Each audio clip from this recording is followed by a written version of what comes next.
kuatkan hati. Negeri ini memanggilmu kawan, belajar bergerak berbagi untuk. Assalamualaikum Ibu Irwa. Waalaikumsalam Pak Wai. Silakan dulu Pak. Terima kasih. Apa kabarnya Pak Wai? Alhamdulillah kabar baik. Udah sehat? Walaupun ini sementara pemulihan kesehatan Ibu Irwa, selama ini sempat sakit, ya ini masih serak-serak sedikit suaranya. Oke, mudah-mudahan cepat pulih Pak ya Pak Wai. Oke. Jadi terima kasih Pak Wai sudah meluangkan waktunya untuk melakukan pra-observasi pada kegiatan supervisi akademik nantinya. Begini Pak, jadi saya akan melakukan observasi pada saat Pak Wayan melakukan pembelajaran di kelas. Area pengembangan yang Pak Wayan ingin kembangkan yang mana Pak Wayan? Jadi saya ingin menerapkan pembelajaran berdiferensiasi. Kenapa Pak Wayan memilih pembelajaran ke arah berdiferensiasi? Yang pertama, memang kita ketahui pembelajaran berdiferensiasi ini kan salah satu pembelajaran yang direkomendasikan di dalam kurikulum Merdeka. Nah, walaupun kelas yang saya ajar ini belum menerapkan kurikulum Merdeka, tapi tidak ada salahnya, karena ini merupakan praktek baik dalam pembelajaran, sehingga saya mencoba menerapkannya di kelas. Kemudian alasan yang berikut Ibu yang paling utama adalah selama ini saya melihat minat, kemudian motivasi dan hasil belajar siswa selama 1 semester itu terjadi anomali. Iya. Misalkan pada saat saya mengajarkan topik A, siswa A, B, C bagus minat belajar. Ketika ulangan harian juga nilainya bagus. Sehingga pada saat itu saya sudah berkesimpulan bahwa berarti anak ini punya kemampuan yang bagus pada pelajaran IPA. Nanti saya bisa siapkan mereka untuk mengikuti olimpiade dan yang lainnya. Tapi begitu saya masuk ke topik B, siswa yang saya harapkan tadi justru berada di bawah.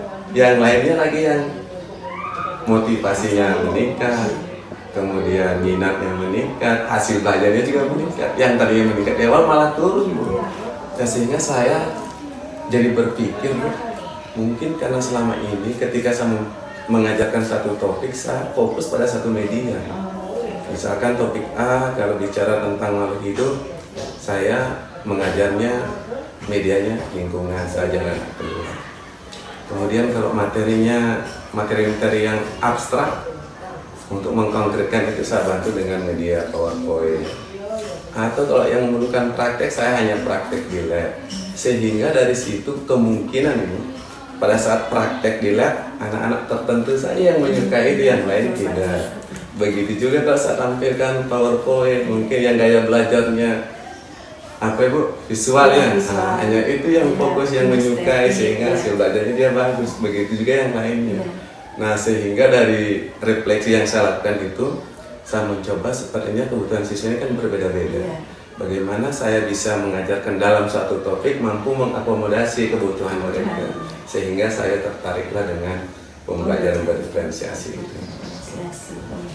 Jadi memang kuncinya Pak ya, dalam pembelajaran itu kita tidak melihat satu saja sisi dari siswa kita itu, tapi kita harus melihat secara keseluruhan, dan harus kita petakan sesuai dengan kebutuhan mereka masing-masing. Luar biasa sekali Pak. Kalau bisa saya tahu materi yang Pak Wayan akan berikan nanti di kelas seperti apa? Jadi materi yang saya akan sampaikan di kelas adalah materi tentang hukum Pascal, di mana materi hukum Pascal ini adalah merupakan materi penerapan dari prinsip tekanan pada zat cair. Baik Pak. Tujuan pembelajaran yang Pak Wayan akan melakukan di kelas, tujuannya apa? Jadi tujuan pembelajaran ini nanti Ibu, yang pertama melalui kegiatan praktikum atau demonstrasi, siswa nanti dapat menjelaskan prinsip kerja alat hidrolik. Yang kedua, melalui literasi, siswa dapat menyebutkan contoh-contoh alat dalam kehidupan sehari-hari yang prinsip kerjanya itu menerapkan hukum Pascal. Kemudian yang ketiga, nanti siswa diharapkan dapat menghitung besarnya gaya angkat yang dihasilkan oleh sebuah alat hidrolik. Ada 3 tujuan pembelajaran. Ada 3 Pak yang tujuan pembelajarannya. Jadi Pak, untuk pelaksanaan supervisi akademiknya di kelas itu kapan kira-kira dilaksanakan? Nanti kemungkinan Bu pada hari Kamis Bu, setelah istirahat, berarti sekitar jam 10 lewat 25 menit di kelas 8C. Iya. Jadi hari Kamis jam 10.25 di kelas 8C Pak. Betul, iya. Setelah itu Pak, setelah saya melaksanakan observasi pembelajaran Bapak di kelas, kita langsung akan melaksanakan baca observasi. Oh iya. Ya. Dan kegiatan saya nanti pada saat Bapak melakukan pembelajaran di kelas itu, jadi saya akan mencatat hal-hal yang mungkin saya anggap penting pada kegiatan yang Bapak lakukan. Apa indikator atau ukuran keberhasilan dalam pembelajaran yang Bapak laksanakan? Jadi ukuran atau indikator keberhasilan pelaksanaan pembelajaran nanti bisa dilihat dari 2 indikator. Yang pertama indikator proses, yang kedua hasil belajar. Di pembelajaran ini boleh dikatakan berhasil jika prosesnya bagus, hasil belajarnya juga bagus. Nah, seperti apa saya melihatnya ketika proses pembelajaran, misalkan kalau anak-anak tertarik, baru motivasinya ada, mengikuti pembelajaran, responnya baik, berarti saya menganggap pembelajaran saya berhasil dari segi proses. Tentu dari segi hasil, ketika nanti saya memberikan pertanyaan kepada mereka, soal-soal kepada mereka, mereka bisa menjawab dengan baik, tentunya bisa dikatakan tujuan pembelajaran telah bisa saya capai dan pembelajaran berhasil. Strategi apa yang Pak Wayan akan lakukan dalam rencana aksinya? Jadi seperti biasa Bu, dalam tahapan pelaksanaan pembelajaran ada 3 kegiatan. Yang pertama itu ada pendahuluan, kemudian kegiatan inti, dan ada kegiatan penutupnya. Nanti di pendahuluan Ibu, saya akan menampilkan nanti beberapa video, gambar, termasuk simulasi. Nah, nanti dari tayangan itu saya minta siswa untuk melakukan pengamatan, kemudian menyusun pertanyaan. Dari pertanyaan-pertanyaan siswa itu nanti saya akan pilih pertanyaan-pertanyaan inti yang saya akan jadikan tujuan pembelajaran, yang mengarah ke tujuan pembelajaran. Nah, nanti di kegiatan inti Bu, karena saya di awal sudah melaksanakan tes diagnostis kognitif, tentu saya sudah punya pemetaan terhadap kesiapan belajar siswa. Nah, data tentang kesiapan belajar siswa ini nanti saya gunakan dalam pelaksanaan pembelajaran di kelas. Siswa yang punya kemampuan pemahaman yang sudah baik terhadap materi pelajaran yang saya akan ajarkan, tentunya saya berikan bantuan yang lebih sedikit dibandingkan siswa yang belum punya pemahaman terhadap materi yang saya akan ajarkan. Yang kedua, nanti dalam pembagian kelompok di kelas, saya akan membagi mereka dengan peran masing-masing. Ada yang berperan sebagai ketua, tentunya saya pilih siswa-siswa yang mempunyai jiwa kepemimpinan. Kemudian ada yang berperan sebagai narasumber. Ini saya ambil dari siswa yang sudah mempunyai kemampuan yang baik terhadap materi yang saya akan ajarkan. Kemudian ada nanti juru tulis ya Bu. Juru tulis ini nanti saya ambil dari siswa yang memang kemampuan menulisnya masih kurang, sehingga di sini saya bisa berikan bantuan untuk mengembangkan kemampuan menulisnya. Yang terakhir ada juru bicara Bu. Nah, untuk melatih siswa-siswa yang selama ini mungkin masih malu-malu untuk tampil berbicara di depan temannya, di sini saya beri kesempatan mereka untuk mengembangkan kemampuan berbicara. Jadi seperti itu nanti saya akan terapkan.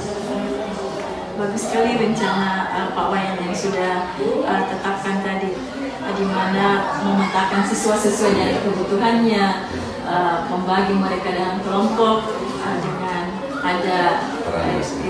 perannya Mas. Tadi Pak Wayan sudah menyusun rencana untuk dalam pembelajaran tersebut. Adakah prioritas yang Pak Wayan sudah tetapkan dari rencana yang sudah disebutkan tadi? Ya, dari refleksi yang saya lakukan terhadap apa yang saya laksanakan di kelas selama ini, saya melihat bahwa selama ini kekurangan saya dalam memberikan tugas kepada siswa. Selama ini saya memberikan tugas kepada siswa, saya samakan semua untuk seluruh siswa. Jadi pada kesempatan nanti, pada pembelajaran berdiferensiasi ini, saya akan lebih menekankan ke diferensiasi produk. dan juga konten pembelajarannya, sehingga nanti mampu mengakomodasi minat dan gaya belajar siswa. Oke, jadi yang menjadi prioritas dari Pak Wayan yaitu dari segi konten dan produk. Kalau jangka waktunya kira-kira berapa waktu yang Pak Wayan butuhkan untuk mencapai tujuan tersebut? Yang kira-kira 3 minggu sampai 1 bulan. 3 minggu sampai 1 bulan. Oke. Ukuran keberhasilan dari rencana aksi dalam pembelajaran yang Pak Wayan lakukan itu, ukuran keberhasilannya seperti apa, Pak? Jadi indikator keberhasilannya saya lihat dari 2. Yang pertama dari segi proses pembelajarannya, yang kedua tentunya dari hasil belajar. Hasil belajar. Jadi dari segi proses nanti pembelajaran ini sangat berhasil ketika minat siswa, motivasi siswa dalam mengikuti pembelajaran meningkat. Dan kemudian disertai nanti hasil belajarnya yang juga meningkat.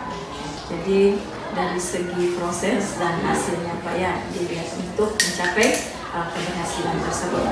Kemudian apa komitmen Pak Wayan dalam pembelajaran itu, komitmennya seperti apa?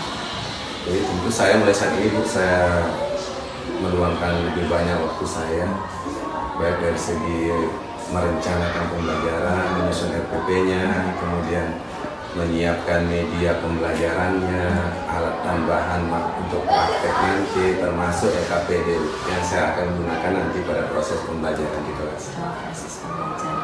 Oke. Dalam komitmen tadi, siapa yang akan membantu Pak Wayan dalam menjaga komitmen tersebut? Jadi terus terang ini Bu, salah satu kelemahan saya yang paling menonjol saat ini adalah kemampuan IT. Oh iya. Ya, jadi nanti saya mungkin banyak bertanya, banyak berdiskusi, banyak minta bantuan dari teman-teman kita yang punya kelebihan di bidang itu. Yang kedua juga nanti saya minta bantuan dari teman-teman wali kelas, guru BK untuk dapat mendapatkan data awal tentang minat dan profil belajar siswa. Oke. Terima kasih Pak Wayan. Kemudian tindak lanjut dari sesi pertemuan kita ini, kira-kira tindak lanjutnya seperti apa yang Pak Wayan harapkan? Nanti tentunya Ibu setelah ini kan saya akan menyusun rencana pelaksanaan pembelajarannya, medianya dan lain sebagainya. Nanti saya berharap mungkin Ibu bisa membantu saya memberi masukan terhadap apa yang saya akan buat. Mungkin nanti dari perencanaan yang saya buat ada hal yang kurang, bisa Ibu tambahkan, atau ada hal-hal yang mungkin tidak perlu dimasukkan bisa saya kurangi. Ya, sehingga nanti dari segi rencananya bisa matang. Oke, iya. Jadi di sini kita nanti sama-sama belajar Pak ya, saling berkolaborasi untuk bagaimana kita bisa mencapai hasil yang maksimal. Jadi terima kasih Pak Wayan untuk waktunya hari ini untuk melaksanakan pra observasi.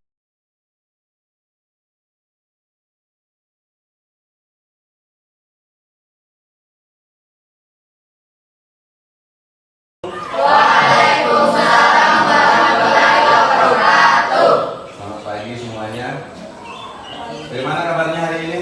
Baik. Semuanya dalam keadaan sehat? Sehat. Baiklah anak-anak sekalian, sebelum kita melanjutkan materi kita pada pagi hari ini, agar kiranya nanti apa yang kalian pelajari bisa kalian pahami dengan baik, kemudian kegiatan pembelajaran kita bisa berjalan dengan lancar, maka kita awali dengan doa. Jadi Bapak minta salah satu siswa untuk memimpin doa. Siapa yang bersedia? Ya, silakan saja. Teman-teman, sebelum kita belajar, mari kita berdoa. Berdoa dimulai. Doa selesai.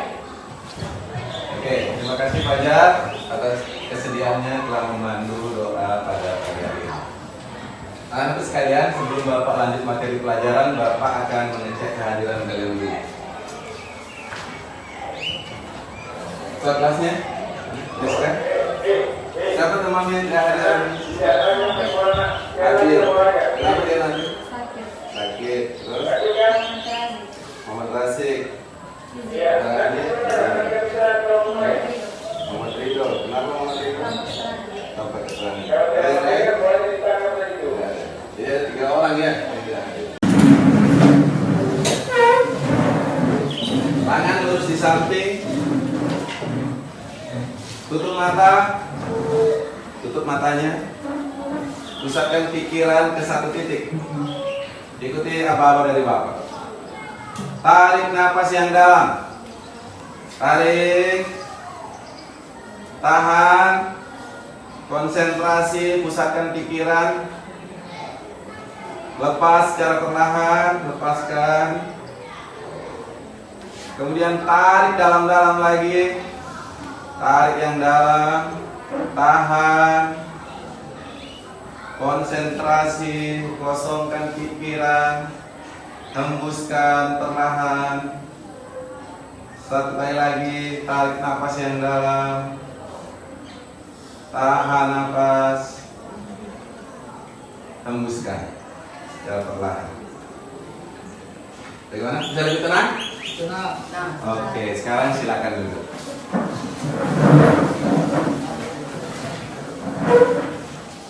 Baiklah, anak, para lanjutkan materi. Sekarang coba kalian perhatikan. Di sini ada gambar, ada animasi sebuah drum. Di dalamnya berisi air. Kemudian drum ini Bapak lubangi, ada 4 lubang. Nah sekarang kalau 4 lubang ini Bapak buka tutupnya secara bersamaan, kira-kira ya, di atas dibuka, pancaran airnya seperti itu, di tengah, terus yang mana yang paling jauh? Bawah. Iya, yang bawah pancarannya paling jauh. Kenapa yang bawah pancarannya paling jauh? Apa? Iya, karena yang paling bawah paling dalam. Tepuk tangan untuk Alfa. Nah, sekarang hal yang berbeda seandainya zat cairnya di ruangan tertutup seperti ini.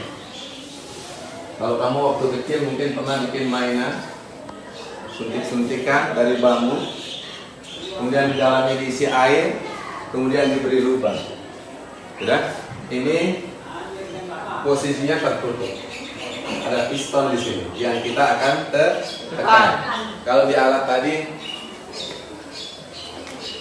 ada ini gagangnya yang F, kemudian ini yang warna ini. Oke. Nah, seandainya ini Bapak tekan, Bapak beri tekanan. Bagaimana pancaran air di lubang-lubang itu?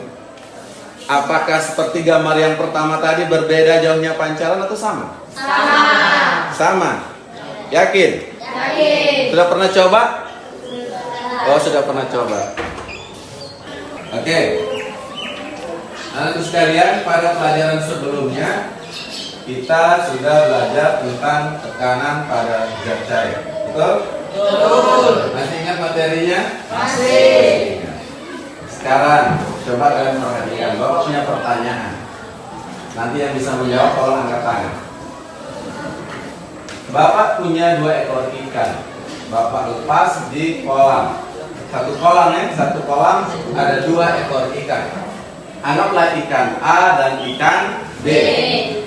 Pagi-pagi Bapak jalan-jalan di kolam. Bapak lihat ikan A berenang. Kira-kira kedalaman 1 meter mencari makan. Kemudian ikan B di dasar kolam. Dia makan lumut yang ada di dasar kolam. Kurang lebih kedalaman kolamnya 2 meter. Nah pertanyaannya, kira-kira sama atau tidak tekanan hidrostatik yang dialami ikan A dan ikan B? Tidak sama. Tidak sama? Tidak sama. Siapa yang bisa memberikan penjelasan? Ikan yang mana yang mengalami tekanan hidrostatik paling besar? Ikan B. Kenapa ikan B? Karena ikan B di kedalaman 2 meter. Apa pengaruh kedalaman terhadap tekanan? 2 meter. Jadi ikan B berenang lebih dalam dibandingkan ikan A. Oke, habis tepuk tangan untuk depan. Ternyata masih diingat materinya. Jadi kedalaman mempengaruhi besar kecilnya tekanan hidrostatik. Oke. Pelajaran sebelumnya juga kita sudah membahas materi penerapan konsep tekanan zat cair dalam kehidupan sehari-hari. Salah satunya adalah hukum Archimedes. Masih ingat? Masih. Oke. Coba siapa yang bisa memberikan contoh penerapan hukum Archimedes dalam kehidupan sehari-hari? Alat apa? Silakan. Kapal selam, kapal dan perahu. Betul anak-anak? Ya, betul. Tepuk tangan untuk Afgan. Oke. Jadi hari ini kita masih melanjutkan materi tentang penerapan konsep tekanan. Apa lagi? Ya, Ardiansa. Bagaimana menentukan besar tekanan hidrolik? Bagaimana cara menentukan berapa besar tekanan yang dihasilkan mesin hidrolik? Oke, bagus sekali Ardiansa. Tepuk tangan. Terakhir masih ada satu orang lagi. Ya, silakan. Siapa? Depan ya. Silakan depan. Alat apa saja yang prinsip kerjanya seperti hukum Pascal? Alat-alat apa saja yang prinsip kerjanya seperti hukum Pascal? Oke, bagus sekali. Tadi tepuk tangan dong untuk depan. Dan jadi anak-anak dari 4 pertanyaan yang sudah diajukan oleh teman kalian tadi, pada hari ini Bapak hanya fokuskan ke 3 pertanyaan. Pertanyaan itu Bapak rumuskan dalam tujuan pembelajaran kita hari ini. Jadi nanti setelah proses pembelajaran berakhir diharapkan kalian mampu menguasai atau bisa memahami apa tujuan pembelajaran kita hari ini. Jadi tujuannya ada 3 ya dari pertanyaan teman kalian tadi. Yang pertama, melalui percobaan siswa diharapkan dapat menjelaskan prinsip kerja alat hidrolik. Yang kedua, dengan melakukan literasi atau melalui literasi siswa dapat menyebutkan contoh penerapan hukum Pascal dalam kehidupan sehari-hari. Nah, suntikan. Di dalam suntikan ini Bapak isi air. Karena kita belajar tekanan zat cair, maka di dalamnya Bapak isi zat cair. Dalam hal ini air. Sekarang coba kalian perhatikan. Kalau Bapak tekan suntikan yang di tangan kanannya Bapak, apa yang terjadi dengan suntikan yang di tangan kirinya Bapak? Naik. Kalau sebaliknya yang di kiri Bapak tekan, perhatikan yang di kanan. Naik juga. Apa yang terjadi yang di kanan? Naik. Sekarang Bapak minta 2 orang maju di depan. Sekarang Ridho dan Afgan. Kita mau mencoba dengan alat sekecil ini, bisa nggak mengangkat kursi? Ridho, pegang ini Ridho. Afgan pegang yang tombol yang satu. Ridho, ini kamu letakkan di tengah-tengah kursi. Di tengah-tengah Ridho, usahakan seimbang. Sudah? Sekarang Afgan mulai kamu beri tekanan. Terus. Kursinya terangkat atau tidak? Terangkat. Oke, terima kasih Afgan dan Ridho. Boleh duduk. Nah, nanti bisa juga di sini Bapak letakkan sebuah mobil.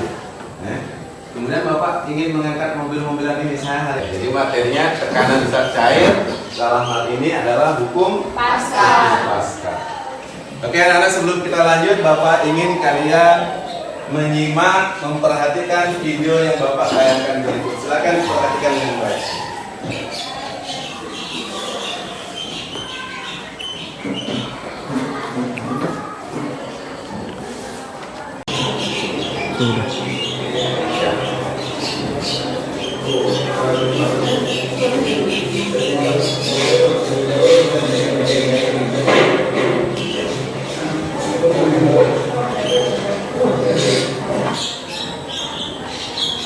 Oke. Kemudian video berikutnya.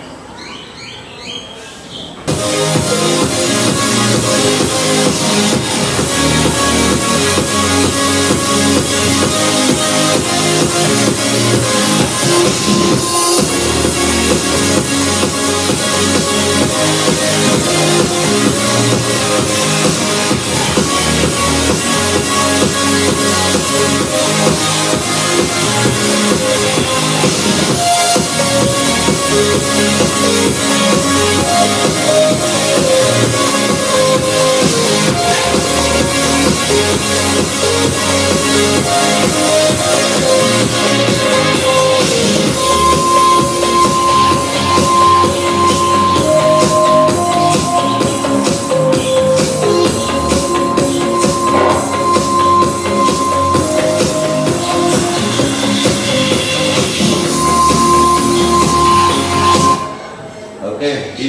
terakhir.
Perhatikan semuanya. Jadi di hadapan kalian ada 2 LKPD. Coba kalian perhatikan dulu. LKPD yang pertama tujuannya mengidentifikasi alat dalam kehidupan sehari-hari yang menerapkan prinsip hukum Pascal. Jadi nanti boleh kalian mencari jawabannya melalui buku yang kalian punya. Buku pegangan siswa silahkan dibaca. Kemudian nanti kalian susun puzzle yang Bapak berikan hingga dia membentuk sebuah alat. Kemudian kalau sudah terbentuk sebuah alat, kalian kenali alat itu alat apa, kemudian identifikasi apakah alat itu prinsip kerjanya berdasarkan hukum Pascal atau tidak. Paham? Paham? Paham. Kemudian yang kedua, tujuannya adalah menghitung besarnya daya angkat yang dihasilkan oleh sebuah alat hidrolik. Jadi kegiatan yang kalian lakukan adalah kalian diminta untuk merancang sebuah alat hidrolik. Merancang boleh dalam bentuk gambar, yang hobi menggambar silakan digambar alatnya. Boleh hanya dalam bentuk tulisan. Oke? Boleh juga kalau yang bisa buat animasi menggunakan HP yang kalian punya boleh. Jadi bebas. Rancangannya berupa apa saja boleh sesuai dengan Bang Pascal. Bagaimana teman-teman yang lain, benar? Benar. Tepuk tangan untuk kelompok 1. Selanjutnya kelompok berapa lagi yang siap? Ayo, kelompok 2 siap? Oke, silakan kelompok 2.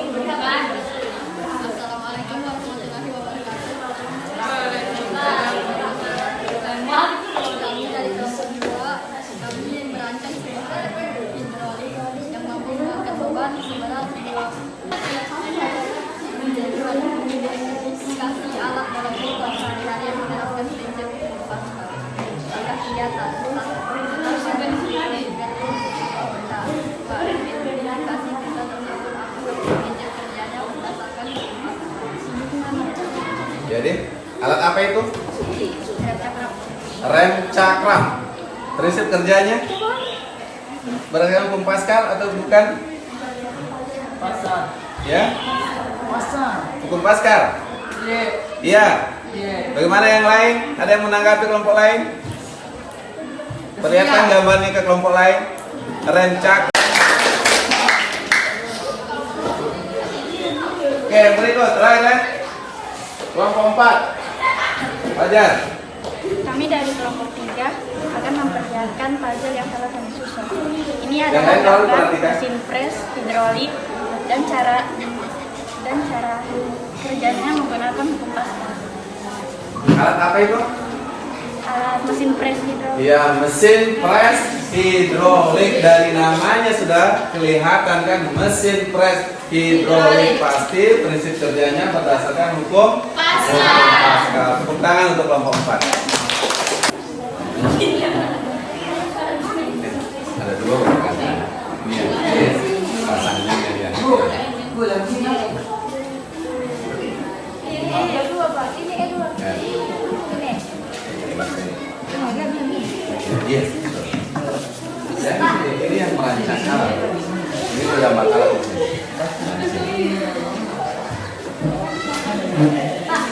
Ya. Berapa aja? Disatukan. Kan ini satu gambar ini. Ya. Ini sudah benar posisinya. Kalau diperhatikan iya dan salah. Sudah nyambung nggak gambarnya? Ya. Mana deh? Kalau kelompok 2 dalam bentuk apa? Ditulis. Oke, bagus. Kelompok 3 gambar atau tulisan atau apa? Oh, didesain di HP. Oke, bagus untuk kelompok 3 mereka desain di HP. Oke, sekarang coba kita mulai dari kelompok 2 lagi. Tadi kan kelompok 1 yang memulai. Sekarang kelompok 2. Silakan kelompok 2. Desain alat hidroliknya seperti apa? Kami dari kelompok 2 merancang sebuah alat hidrolik yang mampu mengangkat beban seberat 2.000 ton. Diketahui A1 sebesar 20 cm pangkat 2, A2 sebesar 50 cm pangkat 2, F2 20 cm, bukan gaya sebesar 800. Sudah? Oke, coba yang lain dengar, Bapak bantu ya. Supaya dengar yang lain. Ini kelompok 2, dia merancang alat hidrolik. Mereka membuat luas penampang A1-nya, penampang yang kecil 20 cm persegi. Kemudian penampang yang besar berapa ini? 50 cm persegi. Alat ini nantinya mampu mengangkat beban seberat berapa ini? Iya, 20.000 Newton dengan 11.000. Ini 20.000. Oke, luar biasa rancangannya ini kelompok 2. Tepuk tangan untuk kelompok 2. Sekarang kelompok 3. Ya, silakan diperlihatkan rancangannya yang di HP-nya itu. Yang lain bisa lihat. Fokus perhatiannya ke kelompok 3. Saya membuat sebuah mesin hidrolik dengan luas A sebesar 20 cm dan A sebesar 50 cm. Besar tekanan yang dihasilkan F2 sebesar 50.000 Newton untuk mengangkat beban sebesar 50 Newton membutuhkan berat sebesar 20.000 Newton. Oke. Jadi kelompok 2 merancang alat mampu mengangkat beban berapa tadi? 50.000 Newton. 50.000 Newton hanya dengan gaya sebesar 20.000 Newton. Jadi gaya tekan yang dia berikan 20.000 nanti mampu mengangkat 50.000. Berapa kali lipat kira-kira? 2 kali. 2,5 kali lipat. Iya, oke. Bagus untuk kelompok 3. Tepuk tangan untuk kelompok 3.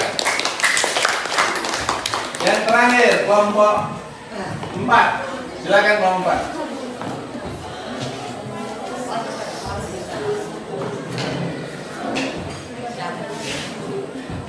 Newton.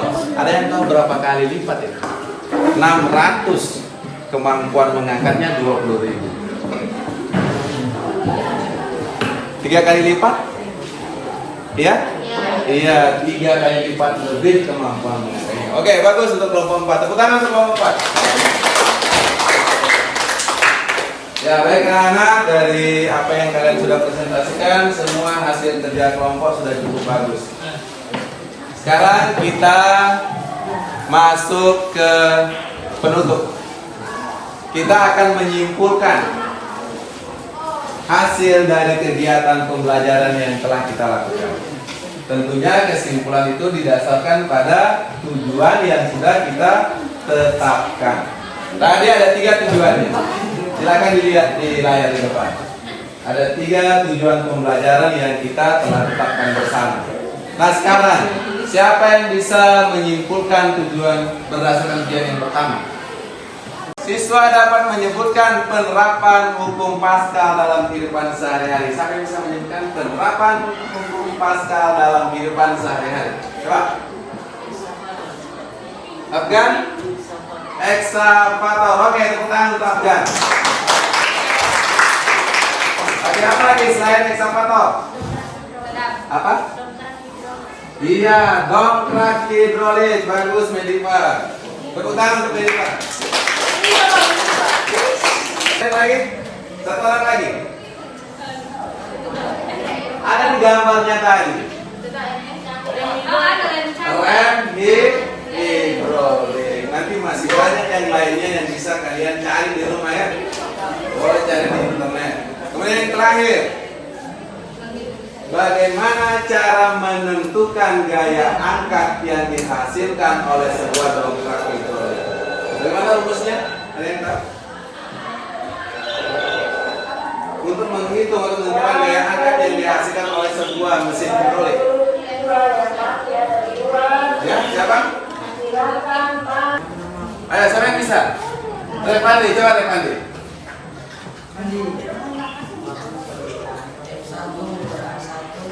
Ya. Oke, bagus tuh Repandi. Tepuk tangan untuk Repandi.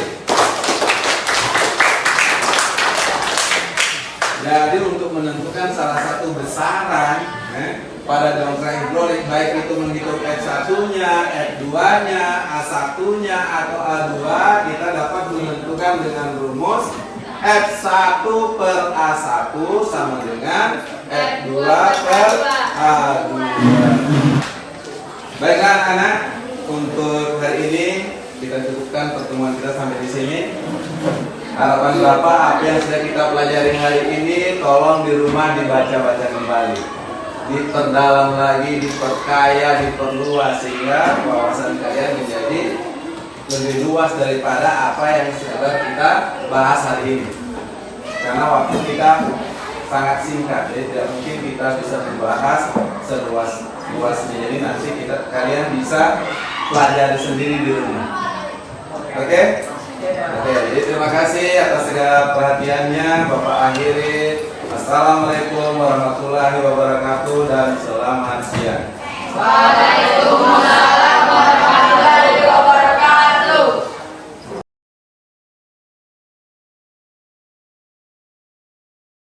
Assalamualaikum warahmatullahi wabarakatuh. Saya Iwayanti, salam guru penggerak angkatan 6, dengan fasilitator Bapak Haji Ismail SPD MSI dan pengajar praktik Ibu Suhra SPD MPD Kons. Pada kali ini saya akan melakukan wawancara pasca observasi, di mana pada saat pembelajaran yang dilakukan oleh Pak Wayan tadi di kelas, saya sudah bersamai beliau untuk mengobservasi pembelajaran yang dilakukan. Baik, Assalamualaikum warahmatullahi wabarakatuh Pak Wayan, selamat siang. Selamat siang. Apa kabarnya Pak Wayan? Baik, sehat.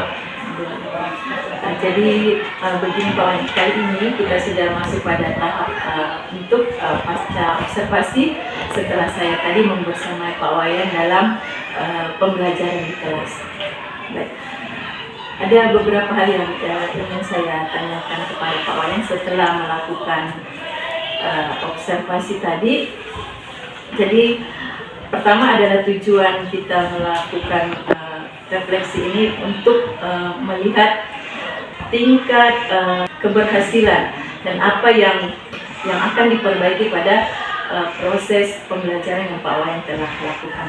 Bagaimana perasaan Pak Wayan setelah melakukan proses pembelajaran tadi, Pak? Yang pertama, saya tentu merasa cukup senang dan cukup puas setelah melaksanakan kegiatan pembelajaran tadi, walaupun masih banyak catatan-catatan yang tentunya perlu saya perbaiki ke depan. Kemudian dari kegiatan tadi yang dilakukan, apa yang sudah berjalan dengan baik selama proses pembelajaran tersebut? Kalau tadi yang saya lihat sudah berjalan dengan baik, langkah-langkah pembelajarannya sudah berjalan dengan bagus, sudah terlihat mana kegiatan pendahuluan, kegiatan inti, yang begitu pun kegiatan penutupnya. Kemudian langkah-langkah pembelajaran diferensiasinya juga sudah mulai kelihatan. Oke, jadi dari kegiatan pembelajaran tadi, menurut Pak Wayan apa yang masih perlu diperbaiki atau ditingkatkan? Yang pertama yang saya perlu tingkatkan adalah saya perlu meningkatkan kemampuan saya dalam memotivasi anak-anak. Ini yang saya rasa tadi, motivasi anak-anak itu dalam belajar masih kurang. Mereka kurang bersemangat. Atau mungkin karena saya mengajar terlalu kaku. Pak Wayan akan melakukan untuk memperbaiki, meningkatkan dari yang masih kurang tersebut, Pak Wayan. Yang pertama, tentu nanti dalam kegiatan pembelajaran selanjutnya saya mungkin akan mencari game-game atau speaking yang lain yang bisa nanti membangkitkan semangat siswa di dalam kelas, apalagi ketika saya mengajar jam-jam terakhir. Semangat belajar mereka kan sudah turun, jadi perlu saya tingkatkan lagi. Jadi saya tidak fokus mengejar materi, tetapi bagaimana siswa itu bisa berantusias dan belajar. Kemudian apa indikator yang menunjukkan bahwa murid-murid yang mengikuti proses pembelajaran tadi itu sudah memiliki pemahaman dari pembelajaran yang Pak Wayan berikan? Kalau indikatornya mungkin bisa saya lihat dari dua hal. Ketika proses pembelajaran yang pertama kan saya memberikan pertanyaan kepada siswa. Pertanyaan itu biasanya secara lisan saya tanyakan ke mereka. Ketika mereka mampu merespon pertanyaan saya dengan baik, itu berarti menunjukkan mereka memahami apa yang saya ajarkan. Kemudian yang kedua, dalam proses pembelajaran tentu saya memberikan tugas-tugas kepada mereka. Nah, tugas-tugas itu ketika mereka mampu kerjakan dengan baik, berarti itu menunjukkan bahwa mereka memahami materi yang saya ajarkan. Kemudian Pak Wayan, data umpan balik apa yang Pak Wayan gunakan untuk menentukan kesiapan murid tersebut untuk melanjutkan pembelajaran ke tingkat yang lebih kompleks? Ibu, dalam setiap kegiatan pembelajaran kita kan melihat daya serap siswa, baik daya serap individual maupun klasikal. Nah, yang di sini yang saya fokuskan daya serap individu. Ketika daya serap individu siswa sudah mencapai 80% atau lebih, maka saya anggap siswa ini menguasai dengan baik materi yang saya ajarkan. Nah, siswa-siswa yang berada di posisi ini tentu saya akan berikan materi pengayaan. Materi pengayaan ini sifatnya materi yang tingkat kesulitannya lebih tinggi dibandingkan yang saya berikan ke teman-teman yang lain, materi yang lebih kompleks. Jadi itu dasarnya. Jadi kalau bisa saya uraikan bahwa yang menjadi data umpan balik Bapak itu daya serap siswa yang dalam ini fokus ke individu Pak ya. Kemudian pengayaan yang memberikan yang lebih kompleks lagi. Iya, materi yang di atas. Ya. Oke. Selanjutnya Pak, apa yang Bapak rasakan saat di kelas menyatakan kepuasannya dengan topik yang Bapak berikan tadi? Tentu kita sebagai guru, keberhasilan kita yang paling kita nanti adalah ketika siswa merasa senang, merasa puas dengan apa yang kita lakukan di kelas. Biasanya ada beberapa siswa ketika guru tidak masuk mereka merasa senang. Itu berarti kegagalan itu bagi seorang guru. Tetapi sebaliknya ketika kita tidak masuk di kelas, siswa merindukan kita, bahkan siswa memanggil kita di kantor, berarti ada sesuatu yang lebih yang kita berikan ke siswa. Itu adalah kepuasan tersendiri dan keberhasilan utama seorang guru. Saya rasa di situnya, Bu. Tidak ke hasil belajar, ya, lebih ke proses. Betul Pak Wayan. Jadi apabila anak-anak sudah merasa senang dan nyaman untuk mengikuti pembelajaran kita, itu bisa menjadi salah satu bahwa anak-anak sudah puas dengan apa yang kita berikan. Terima kasih Pak. Selanjutnya Pak, saat Bapak merefleksi dari capaian pembelajaran Bapak hari ini, apa indikator yang menunjukkan ketercapaian pembelajaran yang diharapkan? Jadi ketika kita menyusun rencana pembelajaran, kan ada tujuan pembelajaran yang telah kita tetapkan. Jadi tujuan pembelajaran itu nanti sebagai indikator keberhasilan capaian pembelajaran. Ketika tujuan pembelajaran itu sudah tercapai, berarti indikator capaian pembelajaran sudah berhasil. Seperti itu kalau saya. Jadi ini berdasarkan tujuan pembelajaran yang sudah ditetapkan Pak ya di SPP Bapak. seperti yang Pak Wayan sampaikan pada kegiatan pra-observasi bahwa area yang Pak Wayan ingin kembangkan adalah pembelajaran berdiferensiasi. Ya, betul Pak. Jadi saya sampaikan di sini sudut pandang saya sebagai seorang observer dalam pembelajaran yang Pak Wayan sudah sampaikan tadi, lakukan tadi. Jadi menurut saya dari apa yang Pak Wayan sudah lakukan, dari apa yang ingin dikembangkan adalah pembelajaran berdiferensiasi, di mana pembelajaran berdiferensiasi itu strateginya ada 3 Pak Wayan setahu, yaitu diferensiasi konten, diferensiasi proses, kemudian konten produk Pak yang ketiga ya. Dari ketiga strategi tersebut, saya lihat dari prosesnya itu sudah luar biasa sekali yang Pak Wayan lakukan, di mana saya melihat bagaimana murid memaknai materi secara mandiri dan secara kelompok, seperti Bapak lakukan tadi, membagi siswa secara kelompok dengan melakukan kegiatan yang berjenjang Pak. Jadi ada LK1, ada LK2 tadi yang saya sampaikan. Kemudian yang kedua dari diferensiasi proses yang Pak Wayan lakukan adalah adanya pertanyaan-pertanyaan pemandu atau tantangan kepada siswa. Itu yang biasa sekali Pak Wayan lakukan. Kemudian pada diferensiasi produk yang Pak Wayan lakukan, bahwa Pak Wayan memberikan tugas atau kajian kepada murid yang diharapkan bisa memberikan tantangan atau keragaman dan bervariasi kepada murid tadi, dan memilih produk apa yang mereka minati. Jadi saya amati tadi ada yang secara tertulis, ada melalui gambar, ada mendesain melalui handphonenya.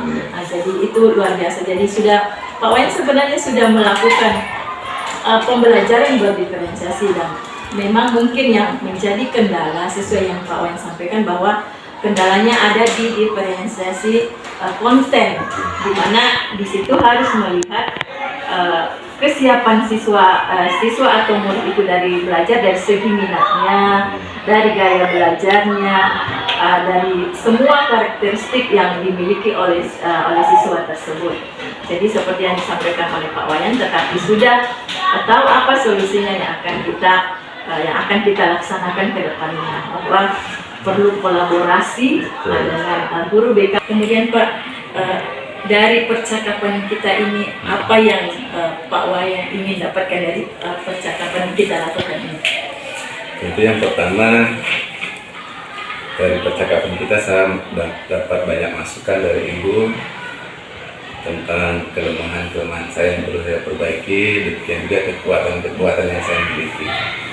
Kemudian nanti tentunya setelah ini ada lagi proses selanjutnya, mungkin Ibu bisa memberikan masukan ke saya supaya kedepannya kegiatan pembelajaran yang saya lakukan di kelas bisa lebih baik lagi. Pertanyaan terakhir dari saya Pak Wayan, dari rangkaian kegiatan kita hari ini adalah bisa Bapak menyimpulkan apa yang Pak Wayan akan lakukan untuk ke depannya? Ya, terima kasih. Jadi kalau saya menyimpulkan langkah-langkah yang saya akan lakukan ke depannya, saya tentu berpatokan pada 2 hal. Yang pertama, berpatokan dari hasil refleksi yang saya lakukan sendiri. Yang kedua, tentu dari masukan-masukan yang telah Ibu sampaikan tadi. Dari segi yang pertama, dari refleksi yang saya lakukan, tentu kesimpulan saya ke depannya saya harus lebih meramu materi pembelajaran saya sehingga bisa lebih menarik. Kemudian bisa menciptakan suasana pembelajaran yang lebih menyenangkan, membuat anak-anak bersemangat, mungkin ditambah dengan game-game atau mainan-mainan yang lainnya, tentu yang berkaitan dengan materi yang saya ajarkan. Kemudian yang berikut, berdasarkan masukan yang disampaikan tadi, tentu nanti saya akan meramu kembali konten pembelajaran saya agar mampu mengakomodasi gaya belajar siswa, baik itu yang visual, auditori maupun yang kinestetik.